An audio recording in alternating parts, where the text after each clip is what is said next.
Hello guys, நான் தான் உங்கள் Deepak. Welcome to my channel. என் சேனலுக்கு யாரா புதுசாக வந்து சப்ஸ்கிரைப் பண்ணிடுங்க. இப்போ நம்ம பண்ண போகிறது திருப்பதிக்கு போகிறவங்க டிக்கெட் திருப்பி எவ்வளோ பார்த்தீங்கன்னா 120 ருபீஸ்.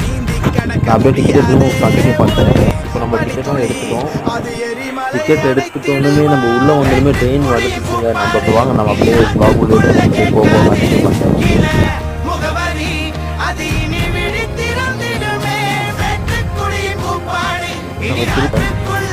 பஸ்ஸு டிக்கெட் எவ்வளோ பார்த்தீங்கன்னா நம்ம போய் ஒரு இடத்துல எடுப்போம். அங்கே இடத்துக்கு அப்புறமா நான் எவ்வளோன்னு சொல்லிட்டு அவங்களுக்கு நம்ம ட்ரைவ் க்ராஸ் பண்ணி இந்த பில்டிங் உள்ளே போனீங்கன்னா ஆக்சுவலி நம்ம உள்ளே என்டர் ஆகிட்டோங்க. உள்ளே என்டர் ஆனோடனே கொஞ்சம் தூரம் போனால் வீடியோ பார்க்குறீங்களா, லாஸ்ட் வரைக்கும் பாருங்கள். சப்ஸ்கிரைப் பண்ணுங்கள், லைக் பண்ணுங்கள், ஷேர் பண்ணுங்கள். சொல்ல மறந்துட்டேன், கமெண்ட் பண்ணுங்கள் எப்படி இருக்கு வீடியோன்னு.